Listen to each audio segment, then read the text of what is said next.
네, 반갑습니다. 우리 성경과의 만남 12번째 시간입니다.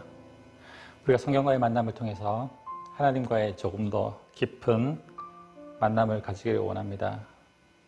주님께서 우리에게 주신 이 교회의 의미처럼, 그렇죠. 우리가 각자가 이 세상에서 하나님의 교회로 바로 서기 위해서는 바로 하나님의 이 말씀이 우리 안에 충만하게 우리 속에 있어야만 우리가 하나님의 그 교회로서의 사명을 잘 감당할 수 있을 줄로 믿습니다. 우리에게 주신 이 하나님의 이 사명들을 잘 감당한다는 의미에서 우리 성경과의 만남을 통해서 조금 더 하나님과의 깊은 관계의 시간들을 가지기를 원합니다. 오늘은 성경과의 만남 12번째 시간입니다. 우리 출애굽 및 광야 시대 지금 살펴보고 있는데 12번째 시간으로 이제 우리 민수기에 대한 내용을 살펴보도록 하겠습니다. 오늘의 이 주제는 가데스 바네아라는 제목입니다.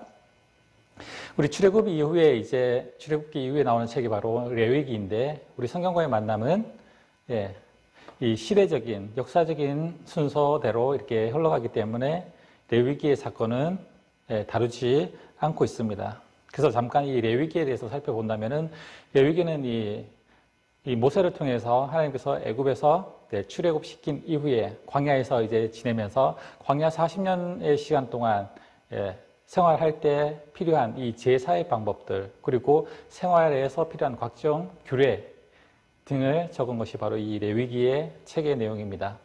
그래서 이 레위기는 하나님의 백성으로서 이 하나님과의 바른 관계를 유지하기 위해서 요구되는 제사들 그리고 이 일상생활에서의 각종 이 사람과의 관계에서 일어나는 모든 사건들, 규례들을 모세를 통해서 하나님께서 정리해 주신 책이 바로 이 레위기입니다.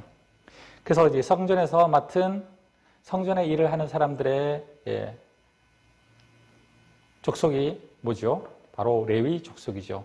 그래서 이 레위기는 성전 일을 맡은 이 레위인들이 또한 성전에서 제사를 하나님께 어떻게 드리는지 제사의 방법과 그리고 법 같은 것들이 적혀 있는 것이 바로 레위기입니다. 그래서 레위기는 어떻게 보면 조금 지루하거나 조금 어려울 수 있는 책이라고 볼 수 있겠지만은 어려워서 이 책이 뛰어넘는 것이 아니라 이 레위기는 바로 어떻게 보면 하나님의 은혜가 가장 많이 담긴 책이라고 할 수 있습니다. 누구는 이 레위기가 가장 지루하고 힘든 책이라고 말할 수 있겠지만 다른 의미로 보면은 하나님의 은혜가 가장 많이 담겨 있고 하나님의 사랑이 가장 많이 담긴 책이 이 레위기 또한 이 레위기라고 할 수 있다는 것이죠. 그래서 이 레위기는 우리가 살펴보지는 않겠지만 한 예를 들면은 이 레위기에 어떻게 하나님의 사랑이 담겨져 있냐라는 질문을 하신다면은 바로 이 레위기 12장에 보면은 한 사건이 나옵니다. 무엇이냐면은 여자가 아이를 출산했을 때 어떻게 해야 되는지에 대한 이 생활 규례가 나오고 있습니다. 레위기 12장에 보면은 짧은 절이지만은 이렇게 말하고 있습니다. 이 여자가 남자 아이를 출산하면은 7일이 부정하고 그리고 30일 동안 지나야 온전하게 정결해진다고 말씀하고 있습니다. 반면 여자아이를 출산하면은 그 2배인 14일이 부정하고 그리고 그 2배인 60일이 지나야 다시금 정해져서 하나님의 성전으로 나올 수 있는 자격을 갖추게 된다고 말하고 있습니다. 단면적으로 보면 어떻게 보면 이것은 여자에 대한 불평등이라고 할 수 있다고 생각할 수 있겠지만 자세히 보면 이것은 하나님의 사랑이라는 것이죠. 왜냐하면 이스라엘 이 백성들에게 여자와 어린아이는 아주 하찮은 존재, 아예 인구에도 들지 않을 정도로 아주 업신여겼던 그런 존재들이었기 때문에 특히 어린아이, 특히 여자아이를 출산하게 되면은 우리가 예전에 조선시대에 남자를 선호했던 것처럼 여자아이를 출산하게 되면은 아주 업신여기게 되었다는 것이죠. 그래서 하나님은 그것을 아시고 바로 여자아이를 출산했을 때 오히려 2배의 기간을 주십니다. 2배의 기간이 뭡니까? 바로 출산 휴가라는 것입니다. 남자아이를 출산하면은 30일, 그리고 7일이 부정하니까 37일이 출산 휴가입니다. 그러나 여자아이를 출산하면 며칠입니까? 60일과 부정한 14일을 합치면 74일이죠. 오히려 2배가 되는 74일이 여자아이를 출산했을 때 주시는 출산 휴가라는 겁니다. 그래서 이 하나님은 이것을 아셨기 때문에 분명히 여자아이를 출산하게 되면은 불평등한 대우를 받을 것을 아셨기 때문에 오히려 2배의 시간을 더 주셨다는 것이죠. 만약에 이 여자아이를 낳았을 때 오히려 법으로 더 빨리 이 성전에 나와서 뭐 예배하고 아니면은 이 생활에 복귀해서 일을 하게 된다면은 여자아이를 낳은 이 산모는 몸을 추스리기도 전에 바로 일을 시작해야 되고 오히려 더 힘든 상황을 겪게 된다는 것입니다. 그런데 하나님은 오히려 이 약한 자, 부족한 자, 이런 낮은 자를 위해서 오히려 출산 휴가를 2배를 더 주셨다는 것이죠. 이런 레위기의 규례들을 자세히 살펴보면은 하나님께서 이 레위기에 얼마나 이 낮은 자들, 약한 자들을 위해서 이 법을 정하시는지를 우리가 더 자세히 알 수 있다는 것입니다. 그래서 우리가 이 레위기를 읽을 때도 하나님의 사랑이 담겨 있는 이런 모습들을 생각하시면서 읽으면 레위기가 더 재밌어질 줄로 믿습니다. 그래서 오늘은 이 레위기에 이어서 신명기, 신명기는 그 다음이죠. 민수기, 그렇죠. 창세기, 출애굽기, 레위기, 민수기에 대해서 우리가 살펴보도록 하겠습니다. 민수기는 뭐죠? 백성민, 수는 숫자, 그렇죠. 백성의 숫자를 기록한 겁니다. 민수기에서는 이제 이스라엘 백성들이 광야를 통해서 이제 광야 생활을 하게 될 때 이 하나님의 백성인 하나님의 군대라고 말하죠. 이 이스라엘 백성들이 과연 몇 명이나 되는지 그 숫자를 세는 것이 바로 이 민수기의 내용입니다. 그래서 우리가 이제 이 성경을 공부하기 전에 우리가 먼저 복습해야 될 내용이 있죠. 뭡니까? 바로 지도죠. 이스라엘 지도를 통해서 우리가 하나님의 이 역사하심을 조금 더 이해할 수 있는 방법이 바로 지도라고 볼 수 있습니다. 그래서 우리가 지도 먼저 살펴보도록 하겠습니다. 이제는 계속해서 이 지도를 보기 때문에 바로 알 수 있겠죠. 처음에는 뭡니까? 바로 땅, 그리고 아랫부분에 포크, 그리고 오른쪽에 닭다리, 그리고 아래쪽에 족발, 그리고 마지막으로 뱀의 혀를 날림거리고 있는 모습. 바로 우리가 간단하게 그릴 수 있는 성경 지도라고 했습니다. 이 지명들은 이제 간단히 우리가 안 보고도 알 수 있겠죠. 첫 번째는 빵 부분은 바로 지중해 부분, 그리고 아랫부분 포크 부분은 애굽에 있는 나의 강줄기죠. 큰 줄기들이 이렇게 포크 모양으로 흐르고 있다고 해서 이게 포크를 상징하고 있습니다. 그리고 오른쪽 위쪽 부분은 닭다리, 그렇죠. 위쪽은 갈릴리 호수랑 밑에 사해, 그리고 중간에 손잡이는 300km 정도의 이 큰 강줄기, 바로 요단강이죠. 그리고 아랫부분 족발은 홍해, 그리고 마지막으로 이 뱀이 혀를 날름거리고 있는 이 모습은 바로 페르시아만이죠. 그리고 유프라테스 강과 티그리스 강이 흐르는 이 두 줄기가 또 보이고 있습니다. 그래서 이 지도를 보면 좀 생소할 수 있겠지만 계속해서 이제 보고 있는데 이 세계 지도를 보면은 그렇죠. 우리가 조금 더 이 이스라엘이 어느 쪽에 있는지, 그리고 이스라엘이 확대하거나 축소해서 보면은 우리가 세계 지도는 대충 알 수 있으니까 어느 쪽에 있는지 짐작은 할 수 있을 거라 생각됩니다. 그래서 예수님께서 이 세계 지도에서 어느 쪽 이스라엘, 바로 이곳에서 2000년 전에 이 땅에 오시고 역사하셨는지 알 수 있는 그런 지도입니다. 그래서 오늘은 이 민수기의 내용, 민수기는 1장부터 36장으로 되어 있습니다. 그래서 이 민수기의 내용은 바로 이 민수기는 광야 생활에 들어갈 때 시작되는 내용입니다. 하나님은 이스라엘 백성들을 이제 시내산에서 이제 1년 동안 신앙의 훈련을 시키시죠. 이 모세를 통해서 10계명을 통해서 이제 예배자의 훈련, 그리고 예배에 온전하게 하나님만을 예배할 수 있는 이 선택된 백성으로서 제사장의 나라로서 이제 훈련을 시키시고 이제 이만큼 했으면 됐다 해서 이제 이들을 이끄시고 이제 가나안 땅에 들어가기 위해서 준비를 하고 계십니다. 하나님은 아브라함과 이삭과 야곱에게 약속하신 이 가나안 땅에 들어가기 전에 한 가지 이제 시험을 치르기 원하셨습니다. 그래서 이 하나님께서 시험을 치르는 첫 번째 장소인 바로 그 장소가 바로 가데스 바네아입니다. 가데스에 있는 바네아라는 이 동네, 이곳에서 모여서 이제 이 첫 번째 하나님의 시험, 가나안 땅에 들어가기 위한 하나님의 첫 번째 시험이 이곳에서 치러지게 됩니다.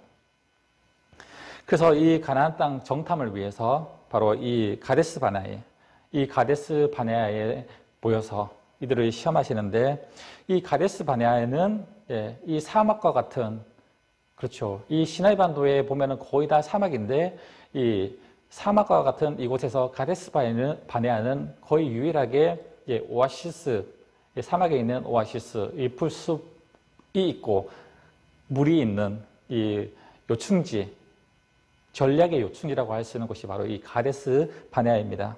그래서 이 가데스 바네아에서 보면은 가나안 정복 전쟁을 위해서 이스라엘 백성들이 집결을 했는데, 지금 첫 번째 집결을 했는데 나중에 이 시내 반도를 38년 동안 돌면서 또다시 한 적이 있습니다. 그래서 이 가데스 바네아는 바로 이 사막에서 오아시스라는 이 물과 이게 그늘이 있기 때문에 바로 이곳에 모여서 두 번이나 바로 가나안 땅을 정복하기 위해서 집결해서 회의를 했던 것이 바로 이 가데스 바네아입니다.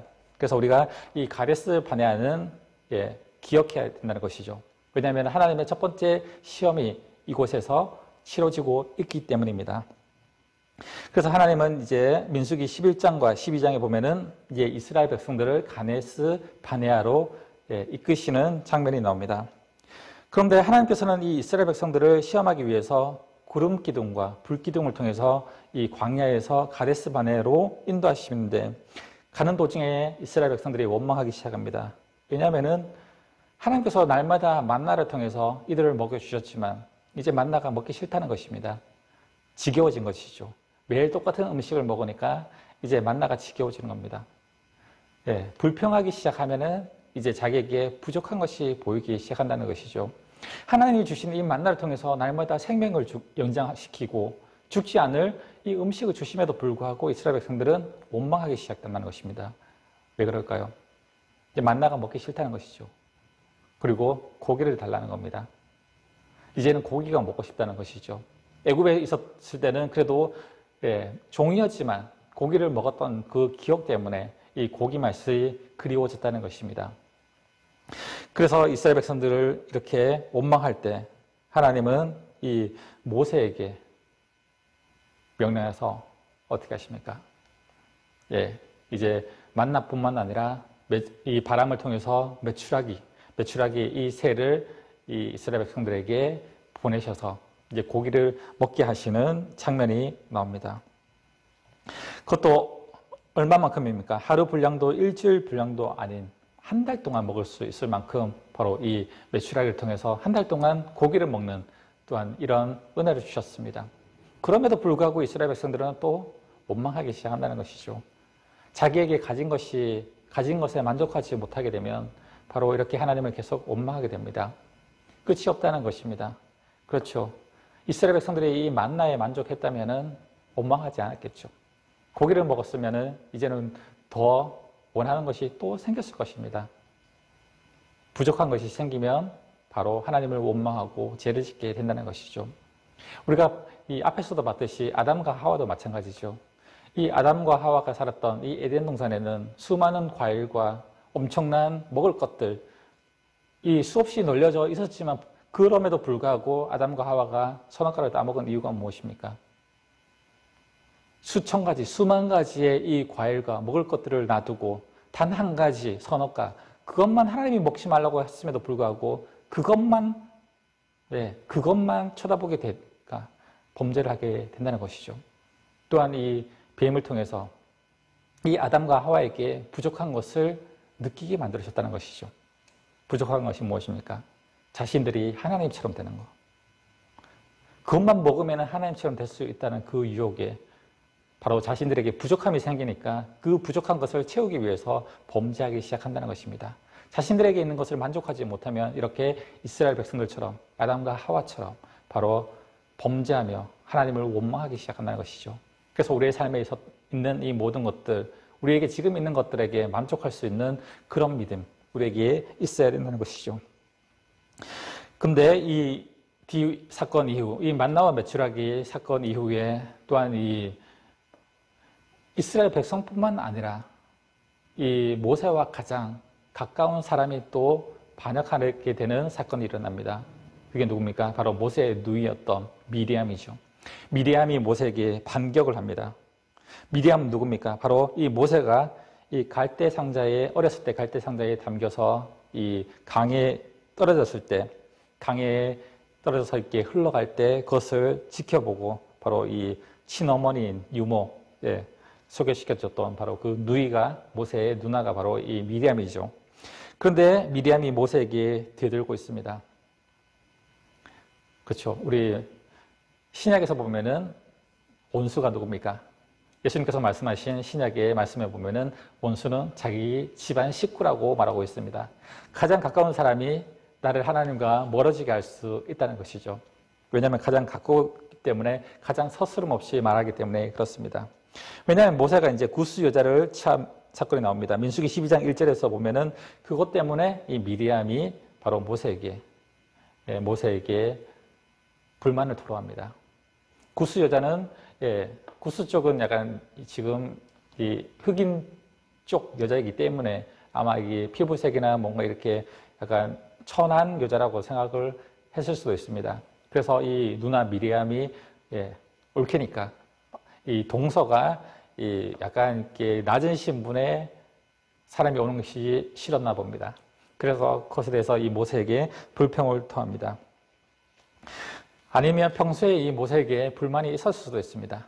그 사건을 통해서 모세에게 불만을 토하고 200만 명을 이끄는 이 리더 모세가 이 자기 마음대로 하는 것이 못마땅했을 수도 있습니다. 그래서 미리암이 이제 속마음을 모세에게 말한 것입니다. 왜 너만 왕노릇하고 너만 지도자냐? 우리도 같이 하자. 그렇죠. 우리 이제 요즘에 삼성이나 큰 회사를 보면은 이 회장에 이어서 이 부회장 각 임원들은 각 가족들이잖아요. 이 가족들의 입김도 쉽지 않다는 것이죠. 그래서 이 미리암도 자기도 한 자리 달라 나도 지도자가 될 수 있다 이런 의미로 모세의 이 리더의 불만을 보였던 것입니다.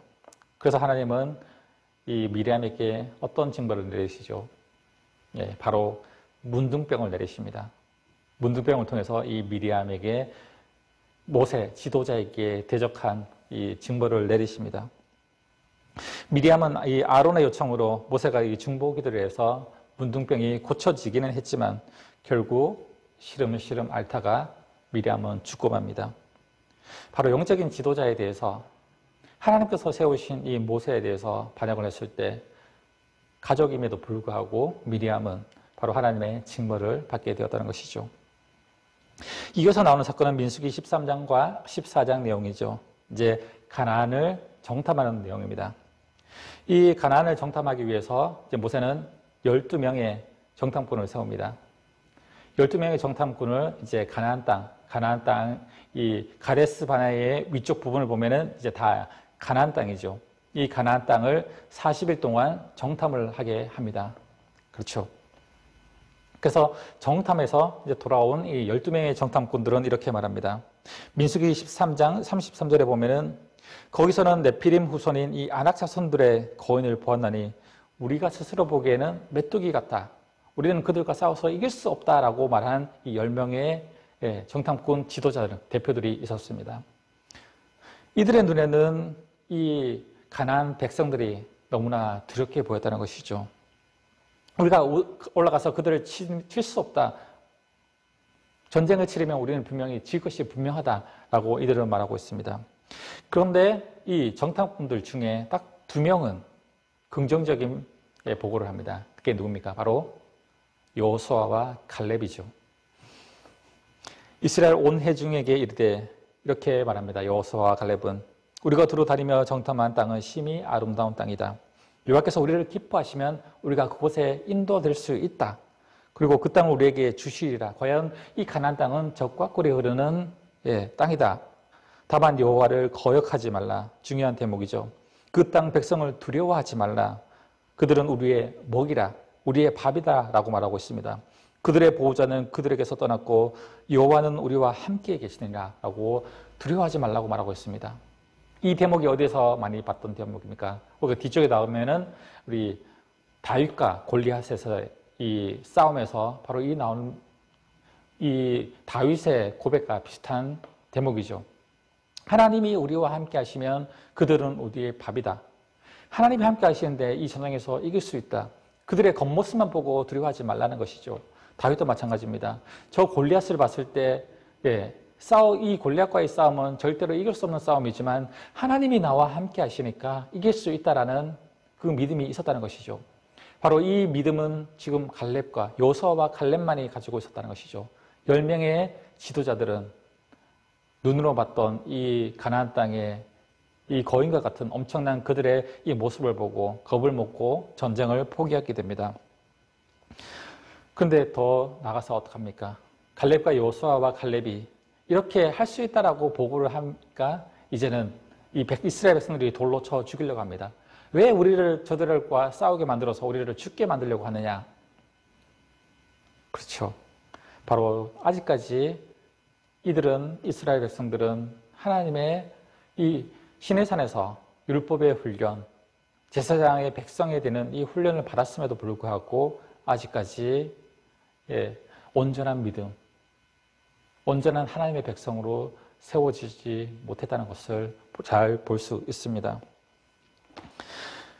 그래서 하나님은 이 믿음 없는 이스라엘 백성들 어떻게 하시죠? 바로 이스라엘 백성들 1세대들은 바로 광야에서 다 죽이시죠.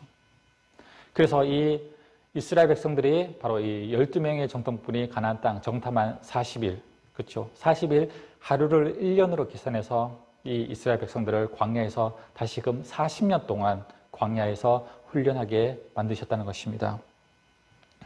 40년 광야 생활은 바로 출애굽 당시 20세 이상인 성인들, 바로 출애굽 1세대들이죠. 믿음 없는 1세대들이 이 광야에서 죽임을 당합니다. 하나님께서는 이 가데스바네에서 시험에서 떨어졌다면 바로 이 당장 이곳에서 하나님은 바로 믿음 없는 그들 1세대들을 다 죽이실 수도 있었습니다. 그럼에도 불구하고 하나님은 이들을 용서하셔서 바로 광야에서 이 40년 동안은 배회하면서 이들을 믿음 없는 출애굽 1세대들이 다 자연사, 늙어서 죽어서 거의 다 자연사에 의해서 죽는 바로 그런 은혜도 베푸셨다는 것이죠. 이 40년 당시 이 믿음 없는 1세대들은 광야에서 다 죽임을 당하고 바로 이 2세대들만이 바로 가나안 땅에 들어가게 되는 또한 은혜를 겪게 됩니다. 그런데 1세대들 중에서 단 2명만이 이 가나안 땅에 들어가는 은혜를 받습니다. 그 사람이 누굽니까? 바로 이 가나안 땅 정탐을 했던 그 우두머리 중에 2명, 여호수아와 갈렙만이 1세대 중에서는 단 이 2명만이 가나안 땅에 들어가는 은혜를 받게 됩니다. 하나님은 바로 이 이스라엘 백성들은 믿음 없는 1세대들을 다 죽이시기로 작정하셨지만 그 중에서 믿음 있는 사람들은 바로 이 여호수아와 갈렙처럼 하나님께서 선택하셔서 또한 은혜를 주신다는 것입니다. 그래서 이 이스라엘 백성들은 이제 출애굽하고 나온 이후 이 가데스 바네아까지 온 이 시간들은 한 약 2년 가까이 되죠. 그리고 나머지 38년은 바로 이제 광야에서 배회하게 됩니다. 그래서 약 40년의 시간을 이 광야 생활을 하게 되는데 바로 이 광야 생활은 그렇게 막 왔다 갔다 하는 이 먼 거리를 왔다 갔다 하는 그런 광야 생활이 아니었습니다. 그러니까 지도에서 우리가 지도를 보면 알 수 있듯이 이 이스라엘 백성들이 거의 38년 동안 떠돌았던 광야는 바로 이 시내산 위쪽인 이 시내반도라고 할 수 있죠. 이 주위를 거의 약 38년 동안 배회를 했습니다. 수많은 곳을 왔다 갔다 하면서 떠돌았던 것이 아니라 이 가데스 바네아의 아래쪽 부분, 시내산, 시나이반도 이 부분을 계속해서 가나안 땅에 들어가지 못하고 배회를 했다는 것입니다. 바로 눈앞에 보이는 것이 가나안 땅임에도 불구하고 하나님은 그곳에 들이지 않으시고 바로 이들을 이 광야에서 떠돌게 하셨다는 것입니다. 이제 민수기 16장과 17장에 보면은 이제 고라당이 반역하는 장면이 또 이어집니다. 가데스 바네 시험에서 불합격한 이 이스라엘 백성들은 이 40년 동안의 광야 생활을 이제 불평만 하면서 보내게 되죠. 제일 먼저 레위 족속의 이 고라 자손들의 반역이 일어납니다. 레위 족속은 하나님께서 선택하신 바로 레위인들입니다. 성전에서 하나님의 일을 맡은 바로 이 제사장이나 아니면 찬양대원이나 이 제사 기구를 옮기는 사람들이나 이 레위 자손들은 하나님께서 선택하신 이 성전 일을 맡은 사람들입니다. 그런데 그 사람들 중에서 바로 반역이 일어나게 된다는 것이죠. 그 중에서 고라 자손들도 왜냐하면 제사장 노릇을 해달라고 하는 것이죠. 고라 자손도 우리도 제사를 드리는 제사장이 될 수 있다. 너네만 제사를 드리냐. 이 성전 맡은 사람들은 각자의 분량이 있습니다. 교회도 마찬가지죠. 설교를 하는 목사님이나 아니면 뭐 장로님, 집사님, 그리고 주방에서 일하시는 분들, 그리고 청소하시는 분들, 뭐 주차하시는 분들, 각자의 맡은 역할이 있는데도 불구하고 이 고라당은 뭐 이렇게 주방에서 일하는 거나 아니면 약간 허드렛 일, 자신들이 보기에는 그렇게 생각을 했겠죠. 그래서 이들이 반역하기는 나는 주방에서 이렇게 설거지할 수 없다. 나도 설계하게 해달라.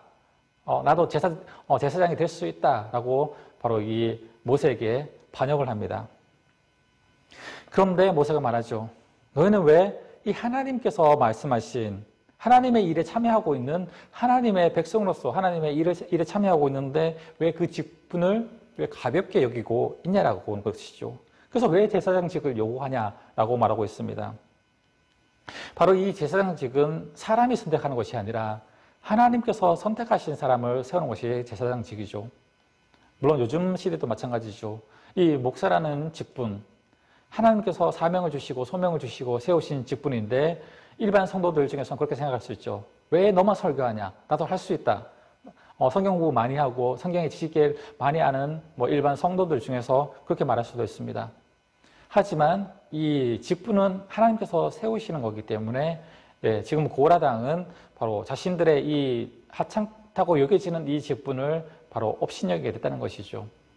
성전에서 하나님의 일을 맡은 사람들, 교회에서 하나님의 일을 맡은 모든 직분, 모든 곳은 다 소중합니다. 설교를 하시는 목사님이나 주방에서 밥을 하시는 분들이나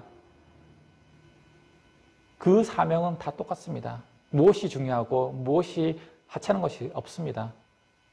그렇죠. 그것을 저울로 비교할 수가 없다는 것이죠. 그 두 개의 자기가 맡은 이 직분들은 그렇죠. 어느 것이 더 위대하고 어느 것이 더 낫고 이런 것이 없습니다. 사람의 눈에 보기에는 뭐가 더 멋있어 보일지도 모르지만 하지만 하나님께서 보시기에는 이 성전에서 하나님의 일을 하는 모든 직분들, 모든 역할들은 다 하나님께서 귀하게 여기시는 직분이라는 것을 기억해야 된다는 것이죠. 그래서 어떻게 합니까? 땅이 입을 열어서 이 고라당을 다 삼켜버립니다. 그리고 그들의 재산도 다 삼켜버립니다. 그리고 그 주위에서 바로 분양하던 250명의 이 고라당의 족속이 바로 하늘에서 불이 내려와서 그들을 다 살라서 태워버리십니다. 하나님께 반역하는 이런 자들, 자신의 직분에 만족하지 못했던, 업신여겼던 그들, 바로 하나님께서 또한 징벌을 내리셨다는 것이죠. 이어서 민수기 20장에 보면은 모세의 범죄라고 말하고 있는데, 모세도 범죄를 했다는 것이죠. 이 10장에 보면 모세가 범죄하는 장면이 과연 나오냐라고 말할 수 있지만은, 이 민수기 20장에 보면은 모세의 실수라고 하지 않고 모세의 범죄라고 얘기하고 있습니다. 왜냐하면 모세가 하나님의 말씀에 명령에 어겼기 때문에 범죄라고 표현하고 있습니다. 38년 동안 이 신광야 주변을 머물렀던 이스라엘 백성들의 이 생활들은 정말 참담했습니다. 참담하죠. 하지만 하나님은 때마다 이들에게 기적을 베푸십니다. 그런데도 이들은 계속해서 불만과 불평으로 하루하루를 보내게 됩니다. 모세가 반석을 칠 때 물이 나오는 것을 당연하게 여기는 이 이스라엘 백성들 때문에 하나님은 이제 모세에게 이렇게 말합니다. 이제까지 이 마라 그리고 모든 이 광야에서 이스라엘 백성들이 목이 말랐을 때 어떻게 했습니까? 모세가 반석을 치면 물이 나왔습니다. 그렇죠. 모세가 반석을 칠 때마다 바위에서 물이 나와서 이들의 갈증을 해소시켜 주었다는 것이죠. 그런데 오늘 여기서도 이 민수기 20장에서도 말합니다. 모세가 반석을 치면 당연히 물이 나올 줄로 알고 있었습니다. 그런데 하나님은 여기서 어떻게 말하죠? 지팡이를 가지고 내 형 아론과 함께 회중을 모으고 그들의 목전에서 반석에게 명령해서 물을 내라라고 말하고 있습니다. 모세의 생각은 또 하나님의 이 명령에 약간 소홀했을 수도 있습니다. 지도자 모세도 약간 믿음이 좀 떨어진 순간이라고 볼 수도 있습니다. 자기가 이제까지 반석을 칠 때마다 하나님께서 명령하지 않으셔도 반석을 칠 때마다 이 지팡이를 통해서 능력이 나와서 반석에서 물이 나왔기 때문에 이제도 모세는 반석을 치면 물이 나올 줄 알고 있습니다. 그런데 하나님은 지금 이곳에서는 모세에게 바위를 명령해서 물을 내라고 말씀하고 있습니다. 그런데 모세는 이 이스라엘 백성들이 불평하고 불만하니까 조금 성질이 났을 수도 있습니다.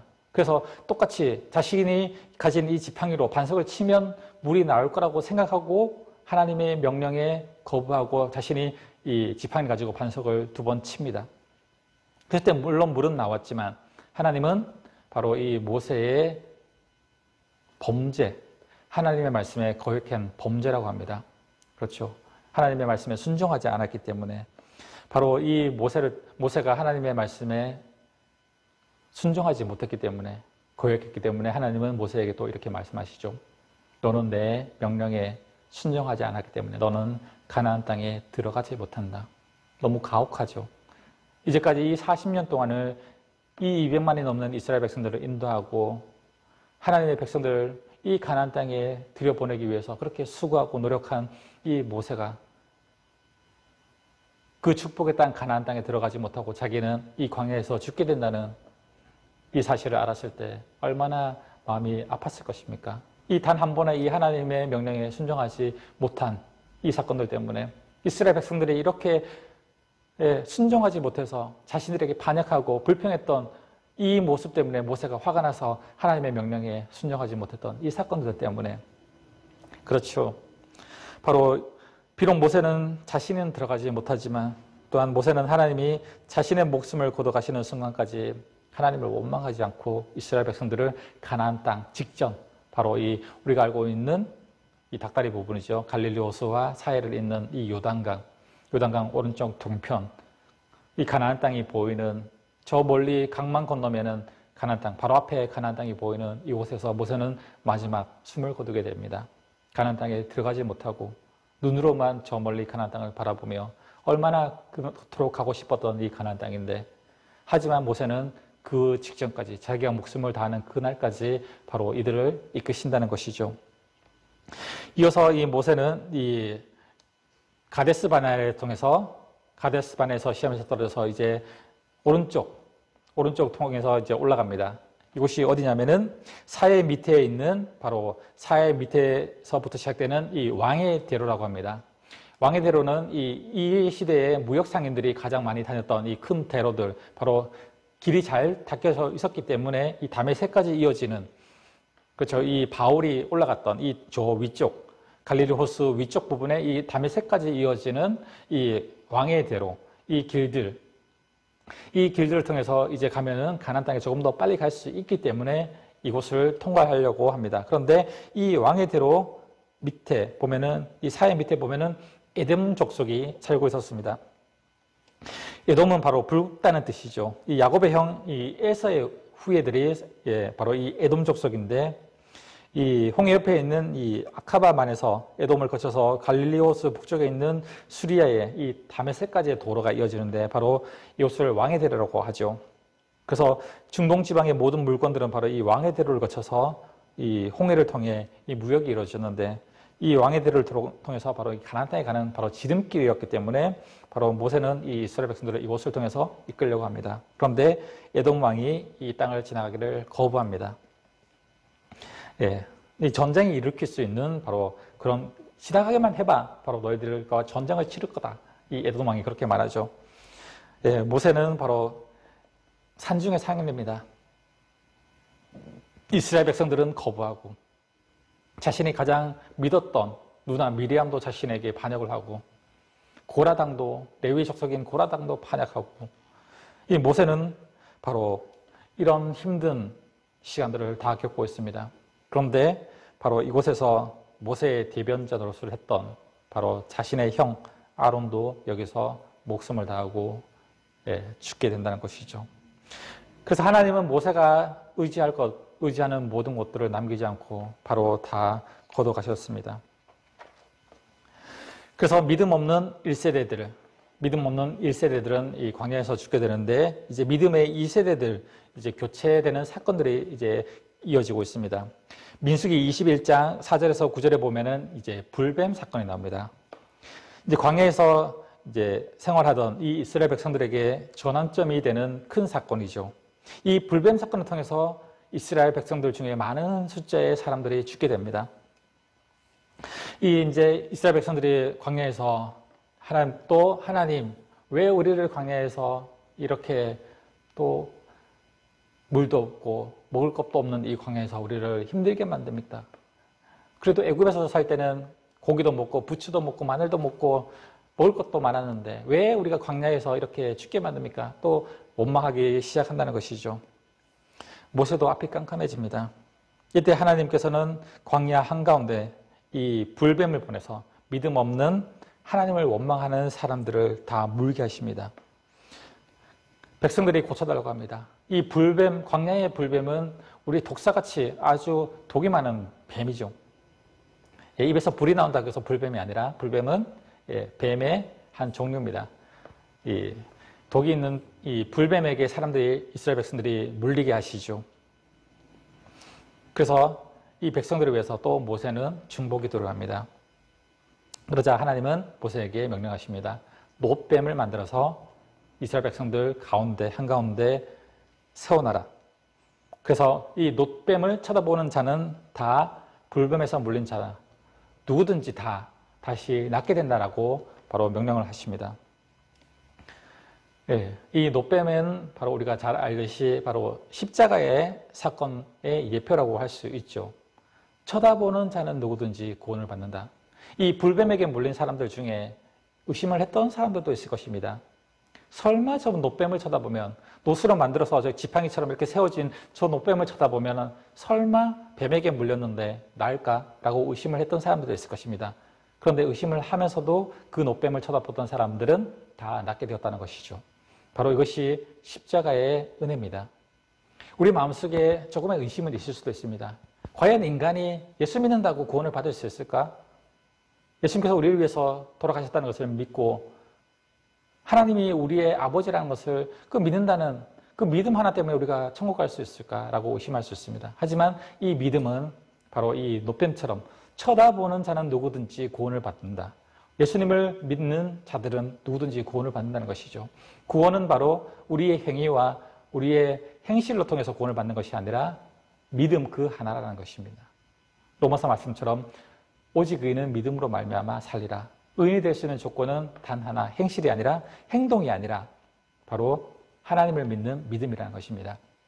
그래서 야고보가 말하는 행위는 믿는 자들에게 바로 당연하게 따라오는 것이 믿음의 행동이라고 말하는 거지, 바로 이 행동을 통해서 믿음을 얻는 것이 아니라 믿는 자가 하는 것이 올바른 이 행동을 하는 것이 바로 믿는 자라는 의미입니다. 이 반대로 생각해서는 안 된다는 것이죠. 이어서 이 이스라엘 백성들은 이제 요단강 동편, 그렇죠. 이 요단, 갈릴리 호수와 사이를 잇는 이 300km의 강줄기, 요단강 이제 동편 쪽이고, 이 서편 쪽은 가나안 땅이죠. 동편 쪽에 여기서부터 이제 가나안 정복이 시작됩니다. 이 요단강을 건너서 정복 전쟁이 시작되는 것이 아니라 이제 요단강 동편에서 정복 전쟁이 시작되게 됩니다. 이 가나안 정복은 여호수아가 처음으로 시작하는 것이 아니라 이 모세 때부터 시작한다는 것입니다. 모세와 이스라엘 백성들은 이 가나안 7족속 중에 하나인 이 아모리 족속을 쳐서, 아모리 족속이 물론 이 요단강 서편에도 있지만 동편에도 나눠져 있기 때문에 이 동편에 있는 이 아모리 족속을 쳐서 이제 아모리 족속의 땅을 먼저 차지하게 됩니다. 이 당시 아모리 왕 이 시온과 바산 왕 옥이라는 이 왕은 요단 동편에서 가장 강력한 세력이었는데, 바로 이스라엘 백성들은 하나님의 능력을 의지해서 이들을 쳐서 이 땅을 차지하게 됩니다. 이스라엘 백성들은 이제 모압 평지에 진을 치게 됩니다. 이들이 모압 족속을 이제 압박하자 모압 왕 발락이 이제 무당이죠. 발람을 불러서 이스라엘을 저주하라고 말합니다. 그렇죠. 이 사건은 우리가 성경을 보면 잘 알 수 있죠. 모압 왕 발락이 발람을 통해서 이 이스라엘을 저주하게 되는 사건. 우리가 앞에서 살펴봤잖아요. 그죠? 이 발락이 발람을 통해서 저주하게 돼서 바로 이 모압이 이스라엘과 원수지간이 되는 이 사건들. 우리가 성경과의 만남 앞부분에서 살펴봤던 내용들에서 이 부분은 넘어가도록 하겠습니다. 그래서 민수기 32장에 보면은 이제 요단 동편을 땅을 이제 나누는 장면이 나옵니다. 모세는 이제 요단강 동편에 있는 땅을 두 지파 반에게 나누어 줍니다. 땅을 분배하는 조건이 무엇입니까? 약속의 땅이 가나안의 땅에 들어갔을 때 이 정복 전쟁을 할 때 가장 먼저 앞서서 싸울 수 있는 족속에게 이 가나안 동편을 나눠주겠다라고 말하고 있습니다. 그래서 이 가나안 동편을 나누어 받은 족속이 누구죠? 바로 이스라엘의 장자인 이 르우벤 족속은 원래 이제 모압 땅이었던 요단 동편의 이 사해 오른쪽 땅을 차지하게 됩니다. 그 다음 아모리 족속의 땅이었던 곳을 아모리 족속의 땅은 갓 지파가 차지하게 되죠. 그리고 이 북쪽에 있는 바산 쪽 땅은 이제 므낫세 지파 중에서 이 반 지파, 므낫세 지파에게 다 주는 것이 아니라 므낫세 지파의 반, 그렇죠. 므낫세 지파가 있다면 그 반의 지파에게 이 북쪽 바산 땅을 줍니다. 그래서 우리가 성경에서 보면은 므낫세 반 지파라고 하는데 이 므낫세 반 지파가 이름이 아니라 므낫세 지파의 반, 이 100%의 므낫세 지파가 있다면 그 반 50%에게 이 북쪽 바산 땅을 줬다는 의미가 바로 므낫세 반 지파가 차지했다는 것입니다. 그리고 요단 동편의 기업을 분배하고 나서 이제 하나님은 모세를 요단강 건너편에 있는 이 느보산에 세우십니다. 느보산은 어떤 산입니까? 바로 이제 해발 1700m 정도 되는 산이죠. 이 요단강은 계곡이어서 땅 밑으로 200m, 300m 내려가고 여리고는 해저 400m 낮은 곳이므로 이 느보산에 올라가면 이 가나안 땅 전체가 한눈에 들어오는 곳입니다. 하나님은 바로 이 느보산 정상에 1700m의 이 높은 정상에 세우셔서 모세를 가나안 땅을 바라보게 합니다. 모세는 그곳에서 엄청난 눈물을 흘렸을 수도 있습니다. 이제 이스라엘 백성들을 40년 동안 이끌었던 그 고생했던 순간순간들이 지나갈 것이죠. 그리고 저 가나안 땅을 쳐다보면 바로 눈앞에 보이는 저 가나안 땅 들어가지 못하고 이제 여기서 죽게 된다니 모세는 너무나 마음이 아팠을 것입니다. 그럼에도 불구하고 그것은 하나님의 명령이기 때문에 모세는 기꺼이 순종을 했을 것입니다. 참 야속한 하나님이라고 볼 수도 있지만 모세는 그렇게 또한 이곳에서 마지막 생을 마감하게 됩니다.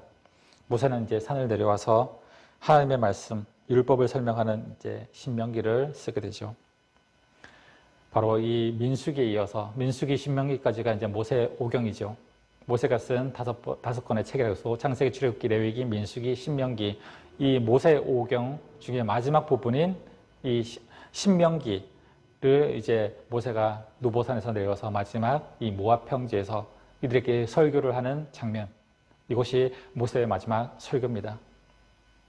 신명기, 이어지는 신명기는 바로 하나님, 신의 신이죠. 명령명. 하나님의 명령을 기록한 책이라고 해서 신명기라고 합니다. 바로 하나님의 명령. 이제 너희들이 이 광야에서 이스라엘 백성들이 제사장의 나라, 하나님의 백성이 되는 훈련을 40년 동안 겪었으니 이제 믿음의 백성들이요. 가나안 땅에 들어갈 때 이제 믿음을 지키고 그들의 우상에 동화되지 말고 하나님의 백성으로서 당당하게 살아가십시오. 라는 바로 그 모세의 3번에 나눠서 걸쳐진 이 설교가 바로 신명기의 말씀입니다. 이 신명기를 통해서 모세는 마지막 이 죽는 그 순간까지 이스라엘 백성들의 믿음을 지키려고 바로 힘썼던 이 모습을 볼 수 있습니다. 그래서 모세가 신명기에서 우리에게 말하려고 하는 것은 이 두 가지가 있습니다. 첫 번째는 하나님을 선택할 것인가, 아니면 우상을 숭배할 것인가? 축복과 저주의 두 갈래가 있으니 너희들이 선택하라. 왜냐하면 이제 이 요단강을 건너서 가나안 땅에 들어가게 되면 이 가나안은 지금 어떤 상황입니까? 이 가나안 7 족속은 우리가 역사를 거슬러 올라가면은 노아, 그렇죠. 우리가 앞에서 배웠죠. 노아 이 사건 이후 함의 아들 가나안 이 저주를 받은 가나안이 이곳에 와서 정착하면서 세웠던 바로 족속, 가나안 7 족속은 바로 이 당시에 가장 악난을 하고 하나님을 믿지 않고, 물론 이 줄기는 믿음의 백성이었지만 하나님을 믿지 않고 바로 우상을 섬기는 이 족속이었기 때문에 이제 이스라엘 백성들이 가나안 땅에 들어가게 되면은 이들이 섬기는 바알과 아세라신 이것에 동화되어서 이 우상을 섬길 수 있으니 이제는 하나님을 선택할 것인지 아니면 그들의 우상을 선택할 것인지, 바로 믿음을 바로 세울 것인지 선택하라는 것이 바로 이 신명기를 통해서 모세가 말하려고 하는 첫 번째 주제였다는 것입니다. 우리가 살고 있는 이 세상도 마찬가지입니다. 하나님을 믿을 것인지 아니면 이 세상 좋으면은 이 세상의 것을 따라갈 것인지, 두 가지의 갈림길에서 선택하면서 살아가라는 것입니다. 바로 믿음의 사람들은 바로 이 지금 이스라엘 백성들의 이 어중간 1세대들의 이 믿음을 가지지 말라는 것입니다.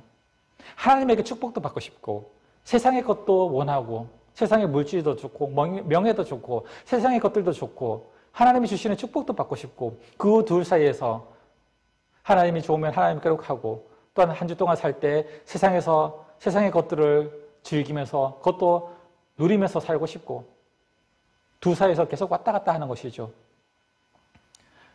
엘리야도 그렇게 말했고, 그렇죠. 여호수아도 그렇게 말했고, 오늘 이 모세도 이렇게 말하고 있습니다. 하나님과 세상 속에서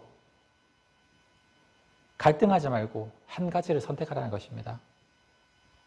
바로 이것이 바로 신명기의 첫 번째 주제. 두 번째 주제는 이 출애굽 이후에서 광야 생활했던 이 40년의 세월들을 회고하는 장면들, 그 장면들이 바로 이 신명기에 나와 있습니다. 그래서 이 모세의 삶은 바로 이 신명기에서 마무리가 된다는 것이죠. 그리고 이어지는 여호수아, 그렇죠. 이제 여호수아부터는 우리가 10가지 시대 중에 어떤 시대입니까? 바로 정복 시대죠. 정복 시대에 들어가는 것이 바로 이 여호수아에 해당됩니다. 그래서 오늘은 이 창조 시대, 그리고 족장 시대, 그리고 이어지는 출애굽 및 광야 시대, 이 시대까지 우리가 살펴봤습니다. 그래서 다음 시간에는 이어지는 가나안 정복 전쟁, 정복 시대에 대해서 우리가 공부해 보도록 하겠습니다. 오늘은 여기까지 우리가 성경과의 만남을 통해서 하나님의 말씀을 공부해 봤습니다. 우리가 성경과의 만남을 통해서 많은 성경의 지식을 알 수는 없겠지만 그래도 기본적인, 우리가 성경을 통해서 알아야만 하는 이 기본적인 사건들, 그리고 이스라엘 백성들의 이 역사가 어떻게 흘러가고 있는지, 하나님의 이 역사 속에서 어떻게 이스라엘 백성들을 이끄시고 가시는지, 이 사건들을 통해서 우리에게 접목시켜 봐야 한다는 것이죠. 우리의 인생을 하나님께서 어떻게 인도하시는지, 우리가 어떻게 하나님의 백성으로서 살아야 하는지를 바로 이 성경을 통해서 오늘날 우리에게 말씀해 주고 있다는 것을 기억하시면서, 여러분들이 이제 성경과의 만남을 통해서 이 각자가 또한 성경 공부를 하실 때 더욱더 하나님과의 깊은 관계, 하나님께서 우리에게 하시는 말씀들, 오늘 하루를 어떻게 살아야 하는지를 말씀하시는 그 말씀들을 기억하시면서 이번 한 주간도 그렇게 하나님의 백성으로서, 하나님이 택하신 하나님의 자녀로서 그렇게 살아드리는 여러분들이 다 되시기를 축복합니다. 오늘 성경과의 만남, 성경 공부는 여기서 마치도록 하겠습니다.